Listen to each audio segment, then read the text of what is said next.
Hi, and thank you for tuning in to the Daily Dose for Spiritual Growth. Hope that you've really enjoyed this week's Daily Doses as we've been talking about patience. If you're just tuning in today, welcome. We're so glad that you're here, but I encourage you to go back and watch some of our previous ones. This concept of patience is so challenging because we live in a culture that wants things and they want it right now, right? We live in fast food culture. We can order things from our couch and our PJs and it comes to the door the next day. We want instant gratification and instant results. And so this whole idea of patience and waiting on God can really be countercultural, but it can also feel like God hasn't shown up on time. It can also feel like God has forgotten about us. It can also feel like God's not moving in our lives because he's not moving when we think and want him to move. And so patience and waiting on God has so much to do with trusting God, trusting that God knows and is working, trusting that God is in control, trusting that God's timetable is the proper timetable. But what about when we as followers of Christ are striving to live for God and to obey God and to honor God, and yet we don't see God moving in the way that we want him to? And then, like salt on the wound, we see people who don't love God, people who don't serve God, evil people seem to prosper, seem to have everything work out for them. How do you navigate through that? It can feel so frustrating and so confusing. Well, I think David, King David from the Old Testament, he must have been feeling some of that same stuff because he wrote in a psalm about that very topic and reminds us of some truth. This comes from a Psalm of David, Psalms 37, beginning in verse 7.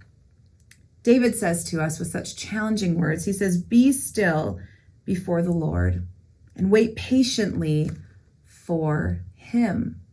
Did you hear that? Be still before the Lord and wait patiently for him. He says, "Do not fret when people succeed in their ways, when they carry out their wicked schemes. Refrain from anger and turn from wrath. Do not fret, it leads only to evil. For those who are evil will be destroyed, but those who hope in the Lord will inherit the land.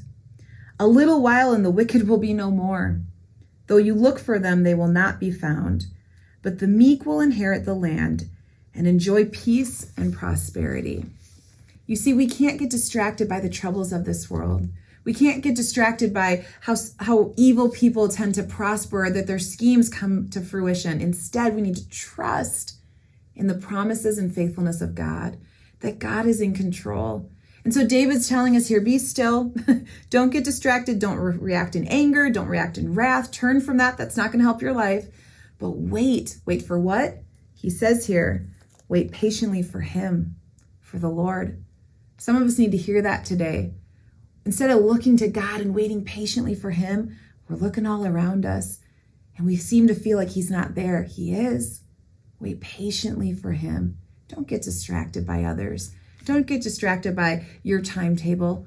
Wait patiently on the Father today. He's working, he's moving, he's coming at the right time. Hey, thank you so much for tuning in today and hope to see you again tomorrow for another daily dose for spiritual growth.